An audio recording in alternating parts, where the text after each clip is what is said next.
পর্দার অন্তরালে জামাত বিএনপিকে ঐক্যবদ্ধ করে প্রফেসর ইউনূস বিরল ঘটনা ঘটাচ্ছেন। তবে কিভাবে ঐক্যবদ্ধ করছেন কি এগুলো বলেছি কয়েকটা আলোচনা, এটা রিপিট করবো না, জাস্ট কয়েক সেকেন্ড একটু বলে দিই। ইউনূস মনে করছেন যে বিএনপি জামাত এখন ঐক্যবদ্ধ হওয়া জরুরি। তাদের মধ্যে যদি ডিভিশন থাকে দেশ কাঙ্ক্ষিত জায়গায় যাবে না। সিঙ্গাপুর তাইওয়ান হবে না, দক্ষিণ কোরিয়া হবে না, ইকোনমিক ডেভেলপমেন্ট হবে না। এই দুর্নীতি, অব্যবস্থাপনা, হানাহানি, হিংসা, বিদ্বেষ, লাশের রাজনীতি চলতেই থাকবে এবং নির্বাচনের পরেই কয়েক মাসের মধ্যে আওয়ামী লীগ ফুল ফেজে বাংলাদেশের রাজনীতি চলে আসবে। অতএব এই সমস্যার সমাধান একটাই, বিএনপি জামাতকে ঐক্যবদ্ধ হতে হবে। আর ইউনূসের এই নির্দেশনা অনুযায়ী আমির জামাতের থিওরি হচ্ছে যে জাতীয় সরকার গঠন করতে হবে। যেহেতু বিএনপি জামাত জোট করবে, সমঝোতা করবে, এটা তো বাস্তব কথা না এখন, কিন্তু যারাই জিতুক সমান মানে একদম ভাগ করে দেশ চালাবে। বিরোধী দল বলতে কার্যত কিছু থাকবে না, সবাই আমরা এক। 5 বছরের জন্য এই স্থিতিশীলতাটা জামাত চায়। ইউনূস এইভাবে ঐক্যবদ্ধ করতে নানান ভূমিকা রাখছেন। এখন এই জায়গার আরেকটা ম্যানিফেস্টেশন নিয়ে এখন আলোচনা করব। সেটা হচ্ছে নির্বাচন অনিশ্চয়তার মতো ঘটনা কিন্তু অনেক কিছুই ঘটতেছিল, অনেক ঝামেলা ছিল। এই অনেক ঝামেলা সমাধান করে ফেলছেন ডক্টর ইউনূস। যেমন দেখেন, জামাত ইসলামীর মহাসমাবেশের কথা ছিল 3 তারিখ। আমি এই আলোচনা করছি 3 তারিখই। চরমনার মহাসমাবেশের কথা ছিল 9 তারিখ। এখন খবর হচ্ছে যে জামাতের সমাবেশও হচ্ছে না, চরমনাইটা হচ্ছে না। বিএনপিও মহাসমাবেশ করার প্ল্যান ছিল, তারাও আর করছে না। তাদেরটাই তারেক রহমান আর খালেদা জিয়া জানাজা ওইটাই। এখন দেখেন, নির্বাচনের আগে যেসব ইস্যুতে জামাত, চরমনাই বা বিএনপির মহাসমাবেশ করার কথা ছিল, ওইসব ইস্যুতে মহাসমাবেশ করা এটা নির্বাচন অনিশ্চয়তার দিকে ঠেলে দেওয়ার একটা বিষয়। কিভাবে? বিষয় হচ্ছে এভাবে যে নির্বাচনের সময় নির্বাচনী জনসভা, কিন্তু এই দাবিতে সেই দাবিতে মহাসমাবেশ, অবৈধ অস্ত্র উদ্ধারের দাবিতে, ওসমান হাদির হত্যার বিচারের দাবিতে মহাসমাবেশ, এটা নির্বাচন স্পিরিট পরিপন্থী। যদিও ওসমান হাদি হত্যার বিচারের দাবি এটা এট এনি কস্ট করতে হবে, কিন্তু এগুলো নিয়ে মহাসমাবেশ করতে গেলে সরকারের উপর যে চাপ পড়ে, তাতে নির্বাচন সরকার কিভাবে করবে? এই যে জামাত চরমনাই মহাসমাবেশ স্থগিত করেছে, তারা এক্সকিউজ বা বলেছে পরীক্ষা, একটা ভর্তি পরীক্ষা, চাকরি পরীক্ষা। কারণ এটা ঠিক আছে, এটা যদি হয়ে থাকে ওটা একদিন চেঞ্জ করলেই হয়। সাপোজ জামাতের 3 তারিখ মহাসমাবেশ ছিল, 4 তারিখ দিতে পারতো অথবা 2 তারিখই দিতে পারতো। তো পরে শুক্রবার ও শনিবার, যে শুক্রবার পরীক্ষা, শনিবার তো পরীক্ষা নাই, বা এটা পরীক্ষা ওই কয়েকটা আছে, এটা কিছু না। এরকম আরো এর চাইতে কঠিন পরিস্থিতিতে অনেক মহাসমাবেশ হয়েছে। আর নির্বাচনের সময় বরং এখন নির্বাচনের সময় পুরো সবকিছু স্থগিত থাকে। নির্বাচন বা রাজনৈতিক দলগুলোর সুবিধার জন্য অনেক কিছু করা হয়। এখানে রাজনৈতিক দলগুলোর কর্মসূচির সুবিধার্থে, যেমন ভোটের সুবিধার্থে স্কুল বন্ধ করে দেওয়া হয় না, স্কুল মাঠ ব্যবহার করা হয় না, ওরকম বরং রাজনৈতিক দলগুলোর সুবিধার্থে চাকরির পরীক্ষা যেটা হওয়ার কথা ছিল ওইটা স্থগিত করে দেওয়ার কথা।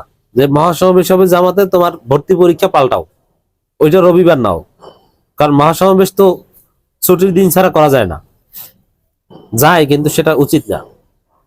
কিন্তু তোমার ভর্তি পরীক্ষাটা অফিস ডেতে নাও, রবিবার সোমবার নাও, আর জামাতের যে মহাসমাবেশ ওইটা বন্ধের দিন হয়ে যাক, এইটা হওয়ার কথা।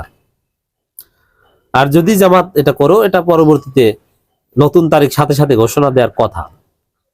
কিন্তু সেখানে আমরা দেখছি মহাসমাবেশ জামাতও করছে না, চরমনাই করছে না, ঠুনকো অজুহাতে তারা বাদ দিয়ে দিয়েছে, এবং বাদ দিলেও নতুন কোনো তারিখ দেয়নি। আসলে ঘটনা হচ্ছে যে ইউনূস বুঝিয়ে শুনিয়ে জামাতের মহাসমাবেশ বন্ধ করিয়েছেন, চরমনাইয়ের মহাসমাবেশ বন্ধ করিয়েছেন, বিএনপিকেও এই টাইপের কোনো কর্মসূচি করা থেকে নিবৃত্ত করছেন। কেন? নির্বাচন হতে হবে এজন্য। যে আপনারা ভাই এমন কিছু কইরেন না যাতে নির্বাচন অনিশ্চিত হয়। কারণ অবৈধ অস্ত্র, ওসমান হাদির হত্যার বিচারের দাবিতে এইভাবে মহাসমাবেশ করলে তখন এরকম একটা হাইপ তৈরি হয় বা সরকারের উপর প্রেসার জাগে, নির্বাচন বাদ, আগে আমরা মহাসমাবেশের দাবি করেছি ওইটা, এবং তখন এটাও চলে যায় যে নির্বাচনের দিকে কারো কোনো মনোনিবেশ নাই, সবাই আছে বিভিন্ন দাবি দেয় নিয়ে, আসলে নির্বাচন হবে না। এটা নির্বাচনকে উৎসব মুখর বা জমানো যায় না, ওই স্পিরিটের পরিপন্থী। এই জন্য ইউনূস, এই যে ইউনূসের যে ঐক্যের থিওরি যে নির্বাচন হতে হবে একে অপরের বিরুদ্ধে, এই যে অবৈধ অস্ত্র উদ্ধার, এটা তো মূলত বিএনপির বিরুদ্ধে কর্মসূচি। আবার বিএনপি জামাতকে টার্গেট করে বিভিন্ন ইস্যু যোগ করে একটা দিয়ে দিত। আবার জামাত চরমরাই মহাসমাবেশ সব এখানে একসাথে, আলাদা কেন হবে?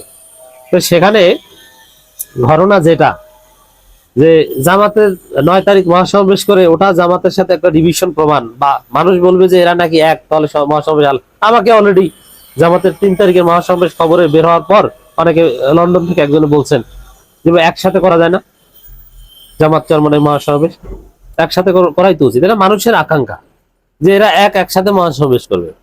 তার মানে এই যে মহাসমাবেশের যে খবর টবর, বিএনপিটা আপনারা খবর পাননি, কিন্তু বিএনপির প্ল্যান ছিল। তো এগুলো একটা অনৈক্য সৃষ্টি করতে বলে ইউনূস মনে করে, বাস্তবে যাই হোক। তারপরে ইউনূস সরকার নানান ভাবে, এগুলো ওপেনলি হবে না, এগুলো পর্দার অন্তরালের এগুলো ঘটে। তো পর্দার অন্তরালে ইউনূস বিএনপি জামাত চরমনাই থেকে শুরু করে জামাত এনসিপি, আর একটা কথা বলি ফাঁকে, জামাত এনসিপি যে জোট, এটা কি শুধু জামাতের অর্জন বা এনসিপির অর্জন? না, ইউনূস সরকারের মধ্যে যারা এনসিপির শুভাকাঙ্ক্ষী অথবা সরকার থেকেও যারা এনসিপি কে পরামর্শ দেন, তারা বলেছে যে বাবারা তোমরা জামাতের সাথে জোট করো যাও। কারণ কি, একটা স্থিতিশীল বাংলাদেশে আমরা উপহার দিতে চাই, যে বাংলাদেশে ডিভিশন থাকবে না, একটা ব্যালেন্স থাকবে, ব্যালেন্স অফ পাওয়ার থাকবে। ব্যালেন্স অফ পাওয়ার থাকলে কেউ কারো উপর নির্যাতন করতে যায় না, কারণ একটা দিলে আরেকটা খাওয়া যাবে। নির্যাতন করে কখন? যখন আমি বেশি শক্তিশালী, আমার প্রতিপক্ষ দুর্বল, যে আমি একটা দিলেও দৌড়বে। কিন্তু যদি দেখেন যে আপনি যদি হঠাৎ একজন একটা থাপ্পড় দেন, উল্টা আপনাকে একটা খেতে হবে, তাহলে আপনি ভুল করে দিবেন না। ইন্টারন্যাশনাল রিলেশনসে ব্যালেন্স অফ পাওয়ার একটা থিওরি আছে। এই যে পারমাণবিক বোমা, এটা একটা ব্যালেন্স অফ পাওয়ার। তো ব্যালেন্স অফ পাওয়ার জরুরি বিশ্বযুদ্ধ এড়াতে। সমানে সমান থাকলে যুদ্ধ হয় না। পারমাণবিক বোমা পৃথিবীতে অনেকগুলো রাষ্ট্রের আছে বলে যুদ্ধ হয় না। ভারত পাকিস্তান, ভারতেরও পারমাণবিক বোমা আছে, পাকিস্তানেরও আছে। এই দুই দেশেরই পারমাণবিক বোমা আছে বলে এই দুই দেশের পারমাণবিক যুদ্ধ হবে না, কারণ এরা মারলে এরাও মারবে, দুই দেশই শেষ, অতএব যুদ্ধই হবে না। এটা একটা থিওরি। যাই হোক, আশা করি শিখছেন নতুন কিছু। তো দর্শক, এইখানে বাংলাদেশে একটা ব্যালেন্স অফ পাওয়ার করার জন্য সরকারের অনেকে পরামর্শ দিয়েছেন এনসিপি কে যে তোমরা জামাতের সাথে জোটে যাও। নইলে জামাতকে যে গালাগালি শুরু করেছে এনসিপি, এত সহজে জামাতের সাথে জোটে যাওয়ার কথা না। আবার এনসিপির অনেক নারী নেত্রী, আইকনিক ফিগার চলে গেছে। মূলত ইউনূস সরকার একটা পরামর্শ ছিল, এটাও আমি বলে দিলাম আপনাদেরকে। এর মানে আসলে রাজনীতিকে ঐক্যবদ্ধ করা, বিএনপি জামাত বা টোটাল রাজনীতিকে একটা ব্যালেন্স অফ পাওয়ারের মধ্যে আনার জন্য ইউনূস সরকার নানান ভাবে চেষ্টা করছে, পর্দার অন্তরালে নানান চেষ্টা করে বিরল ঘটনা ঘটানোর চেষ্টা করছেন। আর এই মহাসমাবেশ স্থগিত হওয়া, একে অপরের বিরুদ্ধে বক্তব্য দেওয়া থেমে যাচ্ছে। তারেক রহমান জামাতকে গালাগালি করতে নিষেধ করেছেন এবং মিটিং হৃদ্যতাপূর্ণ সম্পর্ক বাড়ছে, আমিরে জামাতের ঐক্যের কথা, এগুলো ইউনূস সরকারের পর্দার অন্তরাল থেকে এই ঘটনা ঘটাচ্ছে এবং ইটস ভেরি মাচ পজিটিভ। এভাবে আমরা একটা স্থিতিশীল বাংলাদেশ চাই, অনৈক্য চাই না, হানাহানি চাই না, এবং আমরা বাংলাদেশকে দক্ষিণ কোরিয়া, তাইওয়ানের মতো একটা সমৃদ্ধ দেশ চাই।